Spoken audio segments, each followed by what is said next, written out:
Hi, handsome girls and beautiful boys. Welcome to our YouTube channel, Rajit Kumar Diaries. So ABPS 2025 సంబంధించిన examination complete అయింది, result కూడా రావడం జరిగింది. So అందరూ దేనికంటే రిజల్ట్ వచ్చింది కాబట్టి నెక్స్ట్ స్టెప్ ఏంటంటే వెబ్ ఆప్షన్స్. ఎప్పుడు వెబ్ ఆప్షన్స్ ఓపెన్ అవుతాయి, కౌన్సిలింగ్ ఎప్పుడు స్టార్ట్ అవుతాయనే పాయింట్ కోసం వెయిట్ చేస్తూ ఉన్నారు. బట్ రిజల్ట్ చూసుకుంటే June 25th వచ్చింది. ఇప్పటికి అరౌండ్ ఒక 5 days, ఇది ఒక 17 days, 21 days అబౌవ్ అయింది. బట్ ఇంకా కోర్సుకి సంబంధించి ఎటువంటి అప్డేట్ రాలేదు. చాలా మంది దానికోసం వెయిట్ చేస్తున్నారు. ఎందుకు డిలే అవుతుంది, ఇంకా ఎందుకు కౌన్సిలింగ్ స్టార్ట్ అవ్వలేదని చెప్పి చాలా మందిలో డౌట్స్ అయితే ఉన్నాయి. ఇంకా ఎప్పుడు స్టార్ట్ అవుతుందని చెప్పి క్యూరియాసిటీతో వెయిట్ చేస్తూ ఉన్నారు. సో వాటన్నిటికి సంబంధించిన కంప్లీట్ ఇన్ఫర్మేషన్ ఈ వీడియోలో ఇస్తున్నాను. సో వీడియోని అయితే ఎక్కడ కంప్లీట్గా చూడండి, ఎక్కడ స్కిప్ చేయొద్దు. మీ ఫ్రెండ్స్ అండ్ ఫ్యామిలీ కూడా షేర్ చేయండి. సో ఇక స్టార్ట్ చేద్దాం. ఇక మొదలెడదామా? సో ఏపీపీఎస్ 2025 సంబంధించిన ఎగ్జామినేషన్ కంప్లీట్ అయింది. సో ఫస్ట్ కౌన్సిలింగ్ ఎప్పుడు స్టార్ట్ అవుతుందని చెప్పి వెయిట్ చేస్తూ ఉన్నారు. లాస్ట్ ఇయర్ చూసుకుంటే ఎగ్జామినేషన్ కంప్లీట్ అయిన తర్వాత June 27th రిజల్ట్ రావడం జరిగింది. అంటే ఈ ఇయర్తో పోల్చుకుంటే 2 days వెనకాల రిజల్ట్ వచ్చింది. అలాగే కౌన్సిలింగ్ అనేది August 5th స్టార్ట్ అయింది. ఇప్పుడు last year June 27th result వచ్చింది, August 5th కౌన్సిలింగ్ స్టార్ట్ అయింది. అంటే నియర్లీ 1 month 10 days తర్వాత మనకి కౌన్సిలింగ్ స్టార్ట్ అవడం అయితే జరిగింది. బట్ లాస్ట్ ఇయర్ చూసుకుంటే కొన్ని యూనివర్సిటీస్ ఇష్యూస్ ఉన్న వల్ల, కొన్ని ఎగ్జామినేషన్ డిలే, వాటి వల్ల ఎంత ల్యాగ్ అయిందంటే 1 month అబౌవ్ టైం పట్టింది. బట్ ఈ ఇయర్ అంత టైం పట్టకపోవచ్చు. సో ఈ ఇయర్ చూసుకుంటే June 25th రిజల్ట్ వచ్చింది. సో ప్రజెంట్ డేట్ చూసుకుంటే 16వ తారీఖు. సో నాకు తెలిసి ఇంకో 7 days or 10 days నాకు తెలిసినంత వరకు కౌన్సిలింగ్ సంబంధించి ఏదో అప్డేట్ వస్తుందని ఎక్స్పెక్ట్ చేస్తున్నాను. మాక్సిమం July 22 or 26 ఈ మధ్యలో, లేదు అంటే మాక్సిమం July ఎండింగ్ కల్లా అయితే ఖచ్చితంగా ఏదో ఒక అప్డేట్, కౌన్సిలింగ్ సంబంధించిన ఏదో ఒక అప్డేట్ అయితే ఖచ్చితంగా వస్తుంది. August వరకు అయితే వెళ్ళదని అనుకుంటున్నాను.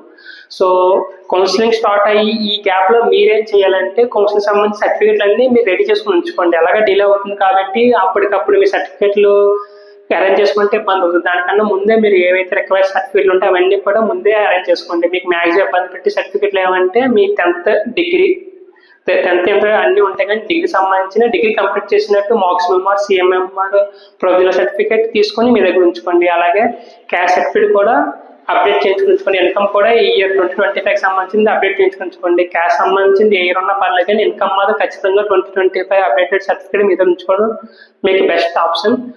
అండ్ ఎవరు eligible, first of all okay web option start అయినా సరే ముందు మీరు ఎలిజిబుల్ అయ్యి ఉంటారు. అది ఎవరు ఎలిజిబుల్ అంటే ఎవరైతే ఏపీపీఎస్ 2025 క్వాలిఫై అయ్యి ఉంటారో, అలాగే డిగ్రీ కంప్లీట్ చేసి ఉండాలి. కొంతమంది సప్లిమెంటరీ ఎగ్జామినేషన్ రిజల్ట్ రాకపోవడం, డిగ్రీ 6th sem రాకపోవడం ఇలాంటివి జరుగుతాయి. సో ఖచ్చితంగా వాళ్ళైతే ఎలిజిబుల్ అయ్యే ఛాన్స్ ఉండదు. సో మీరు ఖచ్చితంగా డిగ్రీ కంప్లీట్ చేస్తారు. మీ రెస్పెక్ట్ డిగ్రీ ఏదైతే ఉందో అది కంప్లీట్ చేసి దానికి సంబంధించిన సర్టిఫికేట్ మీద ఉంటే మాత్రమే కౌన్సిలింగ్కి ఎలిజిబుల్ అవుతారు. బాగా గుర్తుపెట్టుకోండి. లాస్ట్ ఇయర్ కూడా చాలా మంది మంచి ర్యాంక్ వచ్చి కూడా డిగ్రీ పెండింగ్ ఉండడం, అలాగే బ్యాక్లాగ్స్ ఉండడం, లేదంటే డిగ్రీలో సప్లిమెంటరీ ఎగ్జామ్ రిజల్ట్ రాకపోవడం, కొన్ని డిలేస్ వల్ల ఖచ్చితంగా అంటే ఆ టైంకి కౌన్సిలింగ్ టైంకి సర్టిఫికేట్ వాళ్ళ దగ్గర లేకపోవడం వల్ల, సర్టిఫికేట్ వెరిఫికేషన్ కూడా రాంగ్గా చేయడం వల్ల కౌన్సిలింగ్ ఎలిజిబుల్ కాక మంచి ర్యాంక్ వచ్చి కూడా ఆగిపోయినా ఉన్నారు.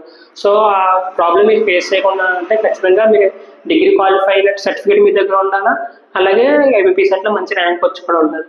సో ఎందుకు డిలే అవుతుంది, ఇప్పుడు ఈ ఏపీసెట్ ఎందుకు కౌన్సిలింగ్ డిలే అవుతుందంటే మ్యాక్సిమం రీజన్స్ మీకు ఏ యూనివర్సిటీ ఉన్నా అన్ని యూనివర్సిటీ సంబంధించిన 6th sem రిజల్ట్ వచ్చిన తర్వాతే మీకు కౌన్సిలింగ్ స్టార్ట్ అవడం జరుగుతుంది. మ్యాక్సిమం అదొకటే మెయిన్ రీజన్. సో ఆంధ్రప్రదేశ్లో ప్రతి ఒక్కరికి కామన్ ఎంట్రన్స్ టెస్ట్. సో వాళ్ళందరూ ఎలిజిబుల్ అవ్వాలంటే వాళ్ళకి సంబంధించిన అందరూ కూడా 6th sem కంప్లీట్ అవ్వాలి. సో 6th sem సంబంధించిన marks memos 6th sem result వచ్చిన తర్వాత మాత్రమే కౌన్సిలింగ్ స్టార్ట్ అవ్వడం జరుగుతుంది. సో మీకు అర్థమై ఉంటుంది అనుకుంటాను ఎందుకు లేట్ అవుతుంది.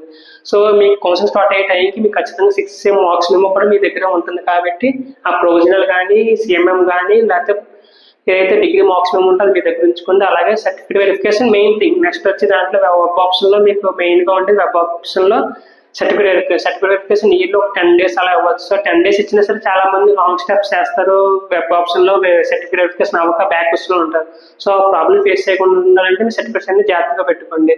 సో మాక్సిమం 7 to 10 days ఖచ్చితంగా దీనిపై ఒక క్లారిటీ వస్తుందని నేను ఎక్స్పెక్ట్ చేస్తున్నాను. సో అప్పుడు కూడా ఈ ప్రాసెస్ ఏంటి, ఎవరెవరు ఎలిజిబుల్, తర్వాత ఫీజు ఎంత ఉంటుంది, అవన్నీ కంప్లీట్ ఇన్ఫర్మేషన్ మీకు అందజేస్తుంటాను ఎప్పటికప్పుడు. సో వీరంతా ఛానల్ ఫాలో అవ్వండి రెగ్యులర్గా. తర్వాత వెబ్ ఆప్షన్లో ఏ విధంగా పెడితే మీరు అనుకున్న యూనివర్సిటీ సీట్ రావచ్చు, సర్టిఫికేట్ వెరిఫికేషన్ ఎలా చేయాలా, ఆప్షన్స్ ఎలా ఎంచుకోవాలా, అవన్నీ కూడా స్టెప్ బై స్టెప్ ప్రతిదీ ఎప్పటికప్పుడు అప్డేట్ ఇస్తూ ఉంటాం కాబట్టి ఛానల్ ఫాలో అవుతుందండి. So me friends and family కూడా ఎవరైనా ఈ ఏపీపీసెట్ సంబంధించిన ఉంటే వాళ్ళు కూడా వీడియో షేర్ చేయండి. Thanks for watching. Have a nice day guys.